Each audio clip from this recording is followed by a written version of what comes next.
The dusty streets of Amarillo, Texas, baked under the relentless summer sun as Jacob Rawlins led his last horse toward the livestock market. At 38, the widowed rancher bore the weathered look of a man who had seen too much loss and carried too much grief. His once prosperous ranch now lay nearly abandoned, worked only by his own callous hands, since drought and tragedy had taken everything else that mattered.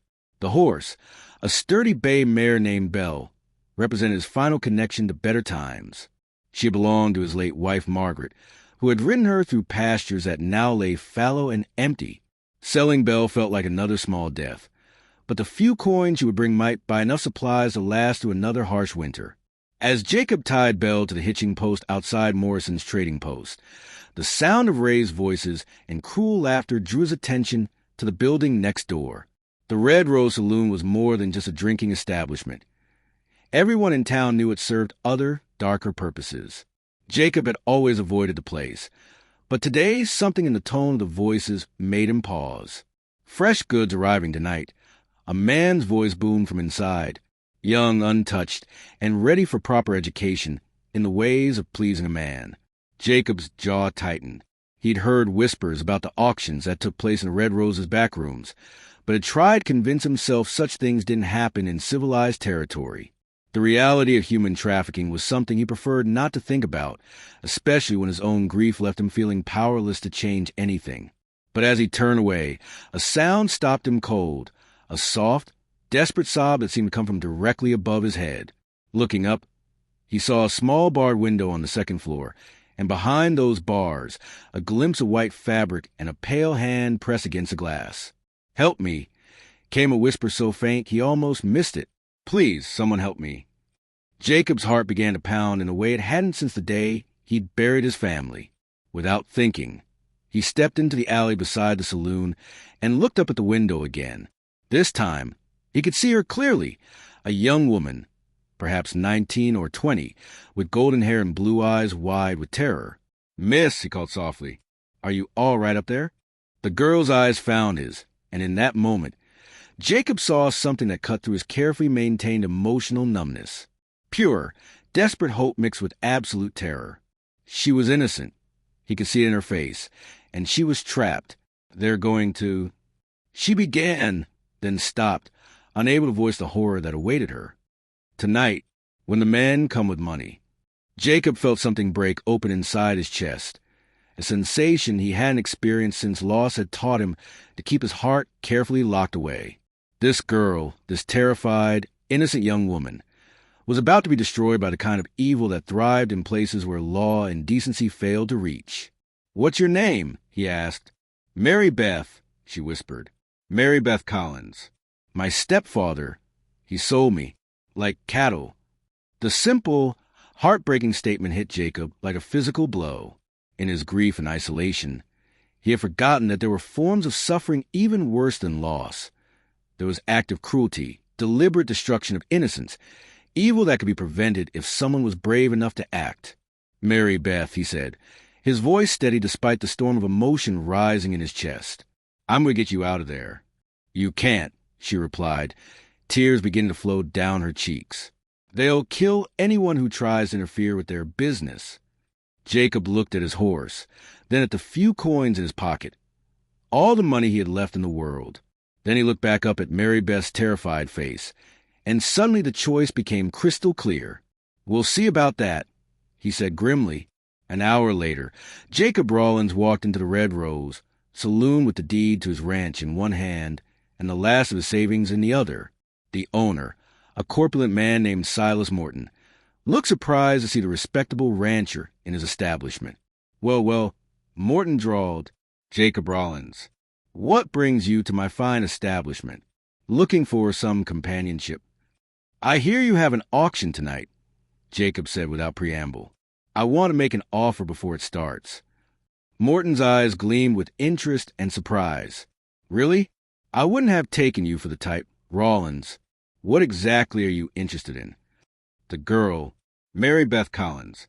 I want to buy her freedom." The room fell silent. Morton's expression shifted from surprise to calculation, then to something that might have been respect. That little flower is worth a fortune to the right buyers, Morton said slowly. What makes you think you can afford her? Jacob places money and the ranch deed on the bar. Everything I own. Take it all, but let the girl go free. Morton examined the deed, then looked back at Jacob with genuine curiosity. Why? What's she to you? Jacob met the man's eyes steadily. She's someone who deserves better than what you're planning for her. That's enough. What Jacob didn't know was that this moment of desperate courage would not only save Marybeth's life, but would begin a journey of healing and redemption that would transform them both in ways neither could imagine.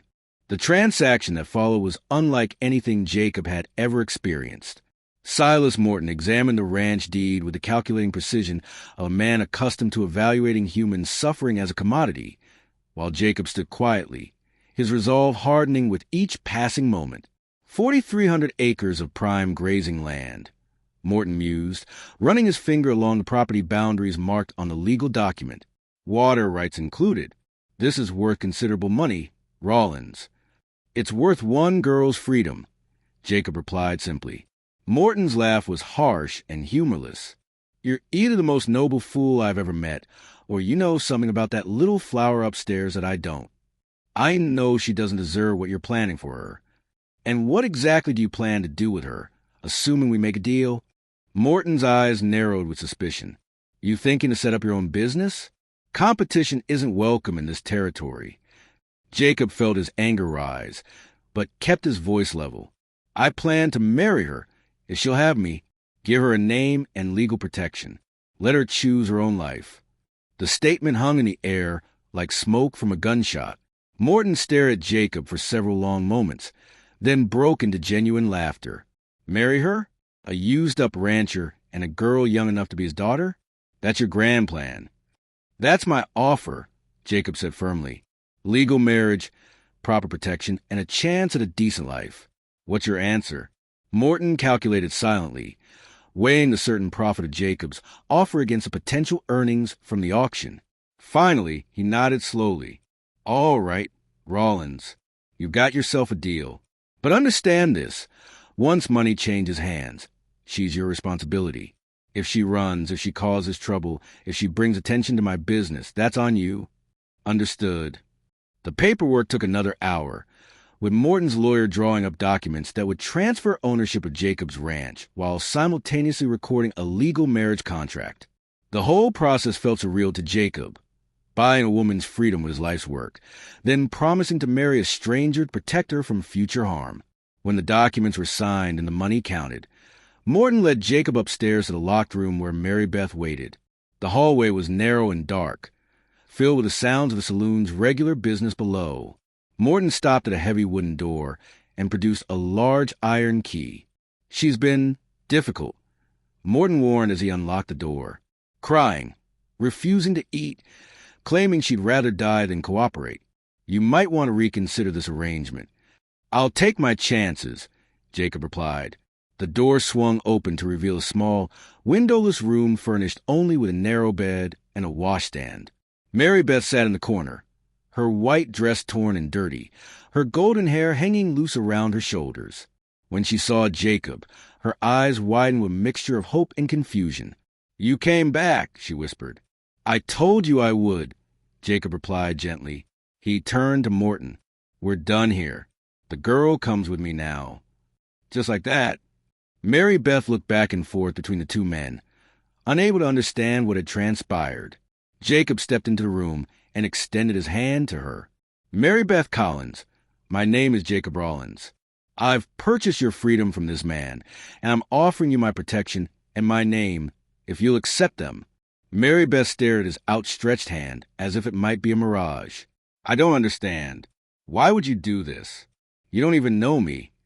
Because no one deserves what was going to happen to you tonight, Jacob said simply, and because sometimes doing the right thing is the only choice that matters. Slowly, tentatively, Marybeth placed her small hand in his callous one. The moment their skin touched, Jacob felt something he hadn't experienced since Margaret's death, a sense of purpose that went beyond mere survival. What happens now? She asked, her voice barely above a whisper. Now we leave this place, Jacob said firmly. and we never looked back. As they walked out of the Red Rose Saloon together, Jacob carrying a small bundle containing Marybeth's few possessions. Neither of them spoke. The reality of what they had just committed to, a marriage between strangers, a life built on rescue rather than romance, the challenge of starting over with nothing but hope and determination, seemed too enormous to address with words. But as they stepped into the clean sunlight of the Texas afternoon, Marybeth squeezed Jacob's hand once, briefly, and whispered 2 words that would stay with him for the rest of his life. "Thank you." Jacob squeezed back, understanding that this simple gesture marked the beginning of something neither of them had expected to find again, a second chance at life, love, and redemption in a world that had shown them both its cruelest face. The ride to Jacob's ranch took place in near silence, with Marybeth perched uncertainly on Belle's back while Jacob walked alongside, leading the horse through the dusty Texas landscape. The sun was beginning its descent toward the horizon, painting the endless sky in shades of orange and pink that reminded Jacob of better times when he and Margaret had watched such sunsets from their front porch. Marybeth had barely spoken since leaving the saloon, and Jacob found himself stealing glances at her profile, trying to understand what was going through her mind. Her face showed a mixture of exhaustion, weariness, and something that might have been cautious hope. She held herself carefully, as if afraid that sudden movements might shatter whatever fragile safety she found. "How far is it?" she asked finally, her voice hoarse from crying and fear. "About another hour," Jacob replied. "It's not much to look at anymore, I'm afraid. I haven't had help work in the place for over a year." "I don't need much," Marybeth said quietly. "Just safety." The simple honesty of her statement cut through Jacob's heart. This young woman's expectations had been reduced to the most basic human need, the absence of immediate danger. It made him realize how much he had taken for granted during his years of married happiness, before loss had taught him that security could disappear without warning. As they crested a low hill, Jacob's ranch came into view, a modest wooden house with a sagging front porch, a weathered barn, and several outbuildings that showed signs of neglect. The pasture stretched out beyond the buildings, mostly empty now except for a few scattered cattle that had somehow survived the drought and his financial struggles. "It used to be prettier," Jacob said apologetically. "When my wife was alive, she kept gardens, flowers everywhere, made the whole place feel alive." Marybeth studied the scene before them, and something in her expression softened. "It looks peaceful," she said, "like a place where someone could breathe again." Jacob helped her down from Belle's back, noting how carefully she moved, as if still not quite believing she was free from immediate danger. Her white dress was wrinkled and stained from her ordeal, and she looked fragile enough to blow away in the evening breeze. "Are you hungry?" he asked as they approached the house. "I'm not much of a cook, but I can manage basic meals." "I haven't eaten since yesterday," Marybeth admitted, "but I don't want to be any trouble." "You're not trouble," Jacob said firmly. "You're my wife now, legally speaking. Taking care of you isn't charity. It's responsibility I chose to accept." The word wife seemed to startle them both.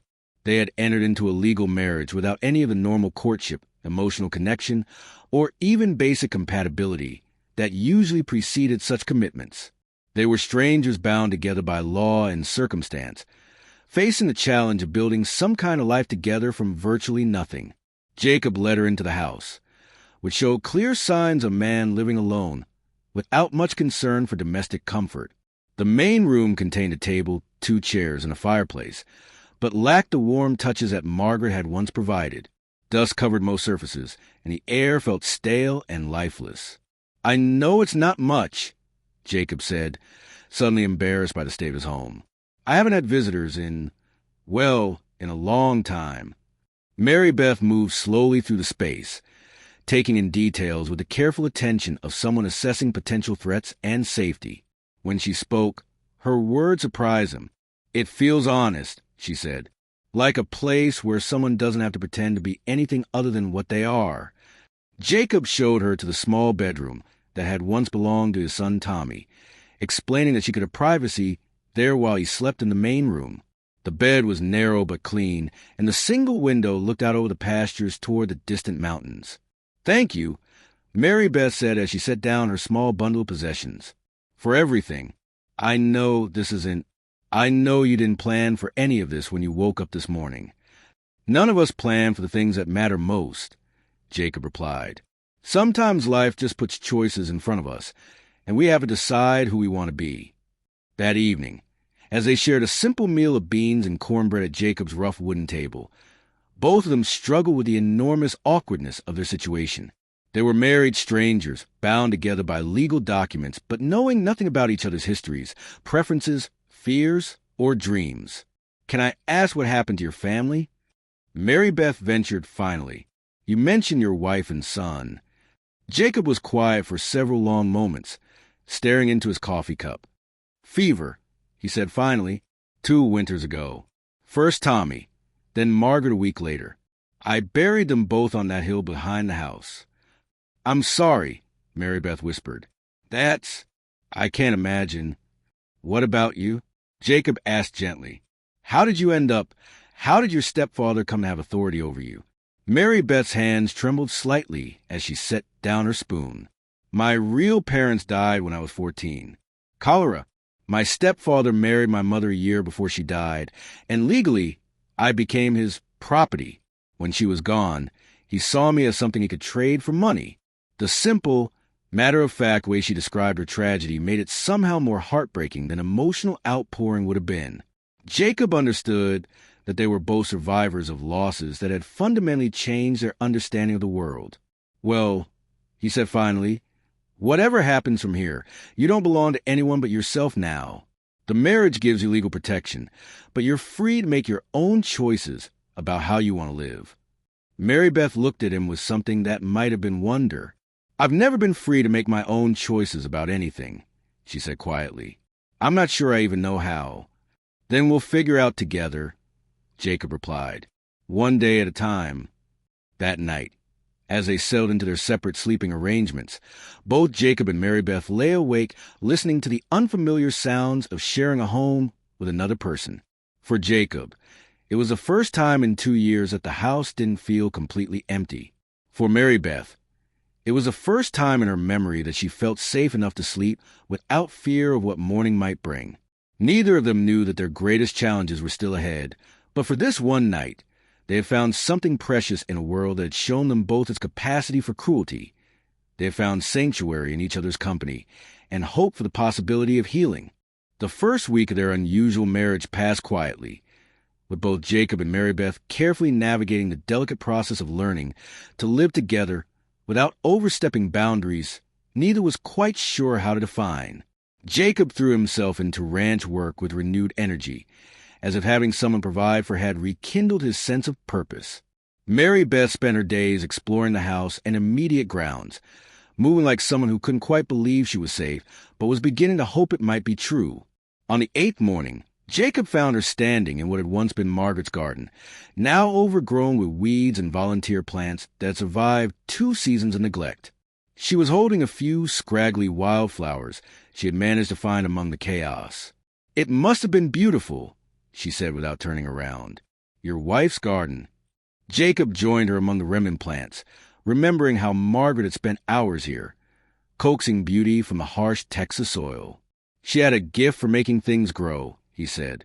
Said plants could sense when someone truly cared about them. Would you mind if I try to bring it back?" Marybeth asked hesitantly. "I don't know much about gardening, but I'd like to learn, and I need something to do with my hands, something that feels productive." The request surprised Jacob, though he wasn't sure why. Perhaps because he'd been thinking of Marybeth as someone who needed to be taken care of, rather than someone who might want to contribute to their shared life. "I'd like that," he said simply. Margaret would have liked it too. Working together to clear the garden became their first truly cooperative effort. Jacob provided the heavy labor, pulling out larger weeds, moving rocks, preparing soil, while Marybeth worked with careful attention to detail, identifying plants worth saving and envisioning how the space might be reorganized. As they worked, they began to talk more naturally. Marybeth asked questions about the plants, about Texas weather patterns, about Jacob's life before tragedy changed everything. Jacob found himself curious about her childhood before her parents' death, her education, her dreams for the future that had been interrupted by circumstances beyond her control. "I always wanted to be a teacher," Marybeth admitted one afternoon as they planted seeds they had purchased in town. I love books, love learning new things. But when my parents died, my stepfather said education was wasted on girls who were destined for marriage anyway. There's a school in town that's been without a teacher for 6 months, Jacob mentioned. The county can't pay much, but if you're interested... Marybeth's face lit up with the first genuine excitement Jacob had seen from her. Do you think they would consider someone like me? With my history? Your history is that you're an educated young woman who survived terrible circumstances with her integrity intact, Jacob said firmly. Anyone who can't see past the rest isn't worth your time. The conversation marked a turning point in their relationship. Marybeth began to see possibilities for her future beyond simple survival, while Jacob began to understand that rescuing her had given him something precious in return, a sense of purpose that went beyond grief and regret. Their growing comfort with each other was tested, however, when visitors began arriving at the ranch. News of Jacob's sudden marriage had spread quickly through the small community, and neighbors who had barely acknowledged his existence during his years of isolation suddenly found reasons to stop by and satisfy their curiosity. Mrs. Henderson, the banker's wife and unofficial arbiter of local social standards, arrived on a Thursday afternoon with a basket of preserves and a mind full of questions. Mr. Rawlins, she said with a kind of smile that didn't reach her eyes, we were all so surprised to hear about your wedding. Such a sudden development. Sometimes life moves quickly, Jacob replied carefully, aware that Marybeth was listening from the kitchen where she was preparing lunch. And your bride is so young, Mrs. Henderson continued. Where exactly did you meet? We don't recall seeing her in church or at any social gatherings. Jacob felt his jaw tighten. Marybeth is from back east originally. She came to Texas seeking a fresh start. How romantic, Mrs. Henderson said, though her tone suggested she found it anything but. And what was her family name before marriage? We like to know about the backgrounds of new community members. Before Jacob could answer, Marybeth appeared in the doorway, wearing a simple blue dress that Jacob had purchased for her in town and carrying a tray of coffee and cake. Mrs. Henderson, Marybeth said with perfect courtesy, how kind of you to visit. I'm Marybeth Rawlins. I understand you're wondering about my background. The directness of her approach seemed to catch Mrs. Henderson off guard. Well, yes, we're always interested in welcoming new families. I'm an orphan, Marybeth said simply. Both my parents died of cholera when I was quite young. I've been on my own since then, working various positions to support myself. When I met Jacob, I knew I had found not just a husband, but a home. The explanation was truthful without being complete and delivered with such calm dignity that Mrs. Henderson found herself at a disadvantage. She had clearly come expecting to uncover scandal or impropriety, but was instead faced with a composed young woman who refused to be intimidated. After Mrs. Henderson left, Jacob found Marybeth sitting on the front porch, staring out at the pastures with an expression he couldn't quite read. You handle that well, he said, settling into the chair beside her. I've had practice dealing with people who judge first and ask questions later, Marybeth replied. But I worry about what my presence here might cost you. Your reputation, your standing in the community. My standing in the community doesn't matter if it's based on lies or prejudice. Jacob said firmly, what matters is that we're building something honest here, something worth protecting. Marybeth turned to look at him, and Jacob saw something new in her expression. Not just gratitude or relief, but genuine respect and perhaps the beginning of deeper feeling. Thank you, she said quietly, for defending me, for seeing me as more than just what happened to me. Thank you for choosing to build a life here with me, Jacob replied, for making this place feel like a home again. That evening, as they sat together watching the sunset from their porch, both Jacob and Marybeth understood that they had moved beyond the desperate circumstances that had brought them together. They were beginning to choose each other, day by day, decision by decision, creating something that neither had expected, but both were beginning to value more than they had imagined possible. 3 weeks into their marriage, Jacob thought they had found a rhythm that worked. Quiet days of shared labor, simple meals eaten in comfortable conversation, evenings spent reading or planning improvements to the ranch. Marybeth had begun teaching at the local school, riding into town 3 days a week on bail, and her natural intelligence and genuine care for her students was already earning respect from parents who had initially been skeptical. But the peace they had built was fragile, and Jacob should have known that Marybeth's past wouldn't stay buried forever. The trouble arrived on a Tuesday morning in the form of two riders who approached the ranch with the confident swagger of men accustomed to taking what they wanted. Jacob was mending fence in the north pasture when he saw them, and something about their bearing made him abandon his work and hurry back toward the house. He arrived to find Marybeth standing rigid on the front porch, her face white with terror, while the two men lounged in their saddles with predatory grins. Well, the larger of the two men said as Jacob approached, "If it isn't the little runaway bride, you've led us quite a chase, sweetheart." Jacob positioned himself between Marybeth and the riders, his hand moving instinctively toward the rifle he kept by the front door. "You're on private property, gentlemen. State your business or move on." The man's grin widened, showing yellow teeth. "Our business is with your wife, rancher. See, she belongs to our employer, and he wants his property back." "She doesn't belong to anyone," Jacob said firmly. "She's my wife, legally married, and under my protection." "Legal marriage?" The second rider laughed harshly. "To damage goods? You know what she is, don't you, old man? Know where she came from." Jacob felt rage rising in his chest, but kept his voice level. "I know she's a decent woman who deserves respect. I also know you have about 10 seconds to get off my land before I start shooting." The larger man's expression hardened. Silas Morton doesn't give up his investments easily, Rawlins. That little flower cost him a considerable sum in lost revenue. He's willing to be reasonable, return the girl, and he'll even refund half of what you paid for her. The only thing I'm returning is your lead at high velocity if you don't turn those horses around right now, Jacob replied, stepping toward his rifle. But before he could reach the weapon, the second rider had drawn his gun, pointing it directly at Jacob's chest. "I wouldn't do that if I were you, old man. Silas sent us to bring the girl back, and we're not leaving empty-handed." Marybeth stepped forward, her voice shaking but determined. "Please," she said to the armed men, "he doesn't deserve to be hurt because of me.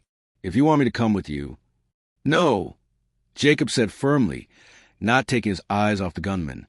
"You're not going anywhere with these men. Ever." "Such touching devotion," the larger rider sneered. "But the reality is simple, rancher. You've got two choices. Give us the girl willingly, or we take her after we put a bullet in you. Either way, she's coming with us." Jacob calculated distances and angles, knowing that his chances of reaching his rifle before being shot were minimal. But as he prepared to make a desperate lunge anyway, the situation changed dramatically. "I wouldn't do that if I were you," came a new voice from behind the riders. All heads turned to see Sheriff Tom Bradley approaching on horseback, his badge catching the morning sunlight and his rifle held casually but ready. Behind him rode two deputies, both armed and alert. "Sheriff Bradley," the larger gunman said, lowering his weapon slightly. "This is a private matter. Silas Morton has legal claim to this woman." "Silas Morton's legal claims don't extend beyond the boundaries of his establishment," Bradley replied calmly. "And threatening armed citizens on their own property is definitely my business." Jacob had never been particularly friendly with the sheriff, but he felt a surge of gratitude as Bradley positioned his horse between the gunman and the house. "The woman is legally married to Jacob Rawlins," Bradley continued. "I have the documentation on file in my office. Any claim Morton might have had ended the moment those papers were signed. Silas ain't gonna like this," the second gunman muttered. "Silas can file a complaint with the territorial court if he thinks he has grounds," Bradley replied. "But if I see either of you on this property again, or if I hear about you bothering Mrs. Rawlins anywhere in my jurisdiction, you'll be spending considerable time in my jail.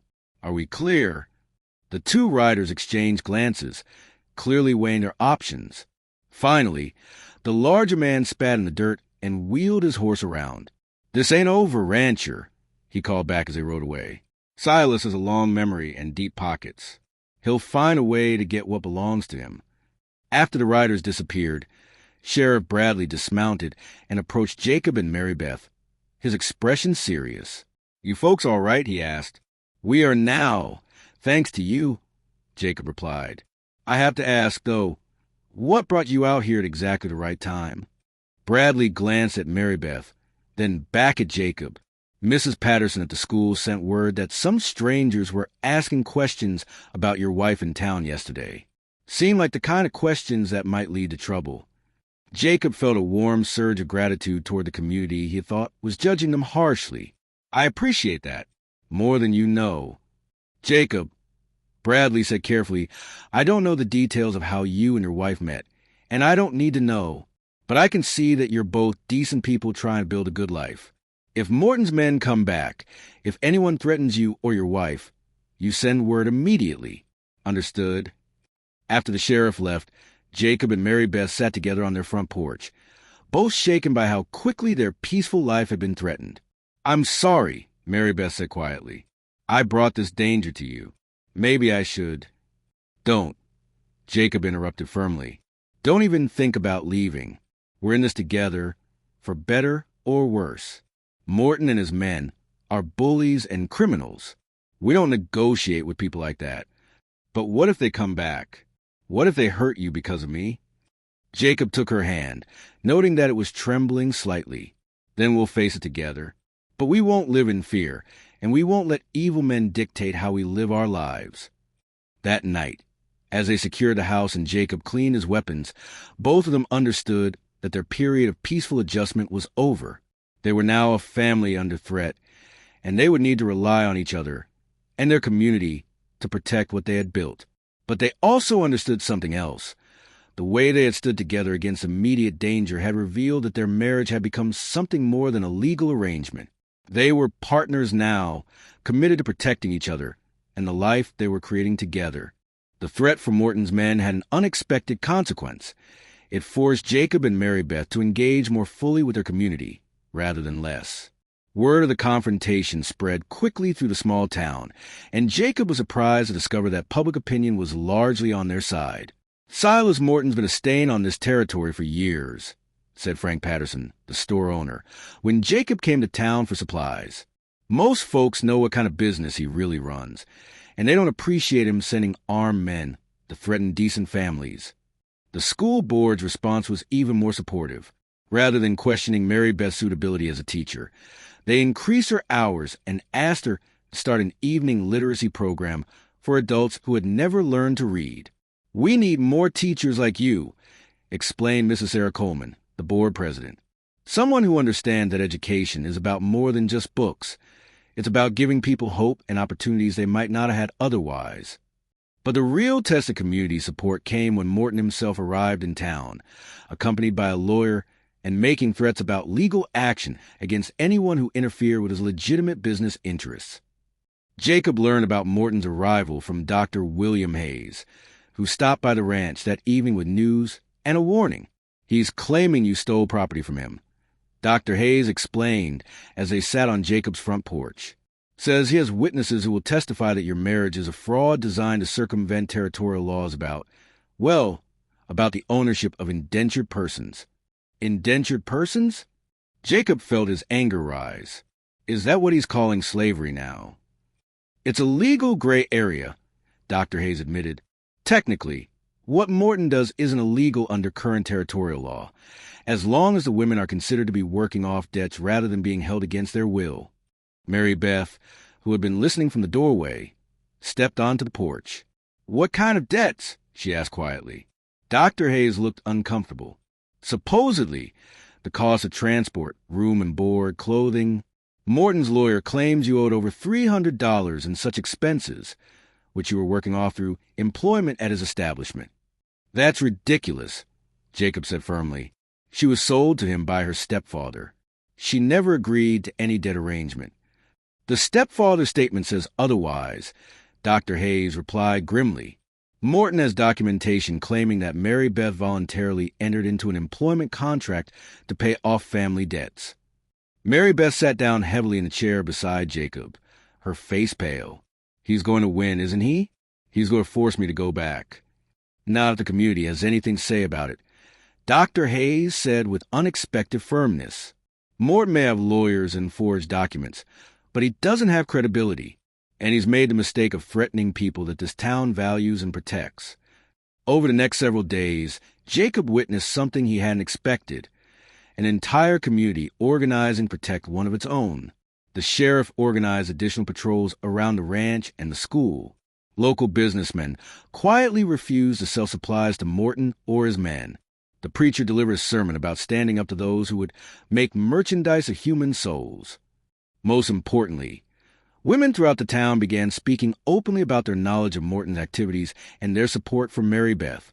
We've all heard the stories. Summer brought changes to the ranch that reflected the growing partnership between Jacob and Marybeth. The garden she had restored was now producing vegetables that improved their meals and provided surplus to trade in town. Her teaching income, modest though it was, allowed them to make improvements to the house and purchase better equipment for the ranch work.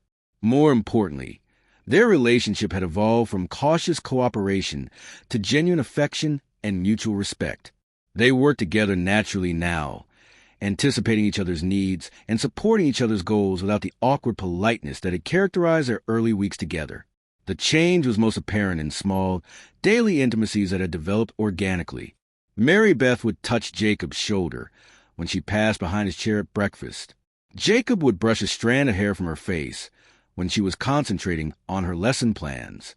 They sat closer together on the porch in the evenings, sometimes in comfortable silence, sometimes talking about their hopes for the ranch and their life together. "Do you ever think about children?" Marybeth asked one evening as they watched the sunset paint the sky in brilliant oranges and purples. Jacob felt his heart skip a beat. The question touched on aspects of their relationship they hadn't fully addressed: the difference in their ages, the physical dimensions of their marriage that remained undefined, the future they might build together beyond simple survival and mutual protection. "I think about them," he admitted. "I love being a father to Tommy. But I also know that having children would change everything between us. I don't want you to feel pressured into anything you're not ready for." Marybeth was quiet for several long moments, and when she spoke, her voice was thoughtful rather than emotional. "I used to be afraid of the idea of marriage, of physical intimacy.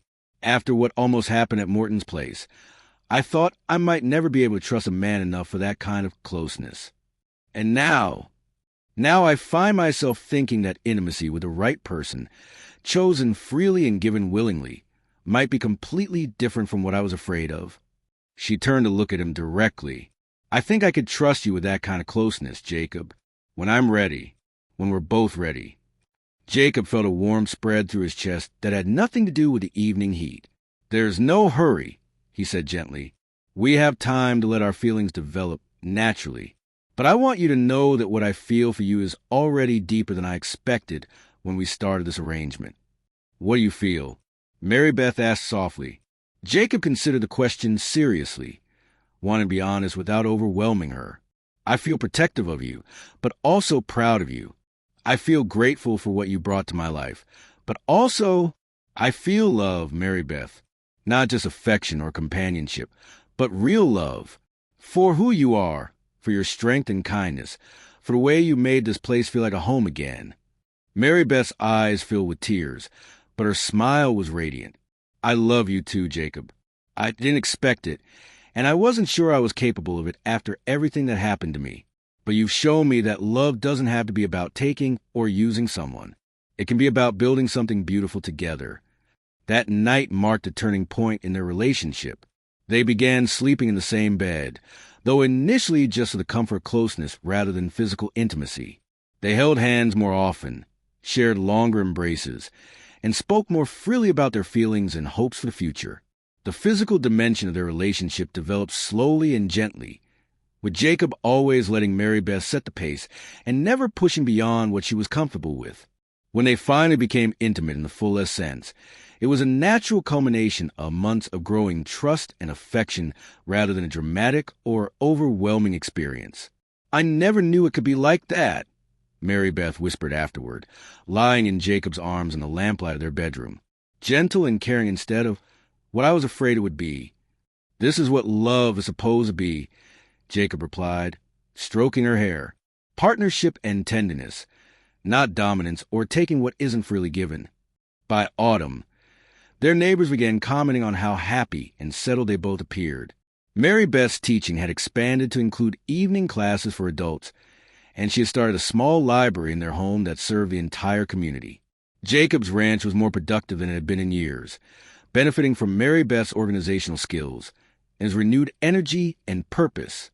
But the most significant change was visible in their faces and bearing. Jacob no longer carried the hollow, grief-stricken look that had defined him since his first family's death. Marybeth had lost the careful, fearful wariness that had characterized her early weeks of freedom. They looked like people who had found their place in the world and with each other. "You know what I love most about our life?" Marybeth asked one evening as they worked together to preserve vegetables from their garden for the coming winter. "What's that?" "That we chose it. Not just a marriage arrangement that got us started, but every day since then. We've chosen to build this life together, to love each other, to become the people we are when we're together." Jacob set down his knife and pulled her into his arms, marveling at how natural and right it felt to hold her, to be held by her. "Best choice I ever made," he said simply, as they stood together in their kitchen, surrounded by the fruits of their shared labor and the warmth of their chosen love.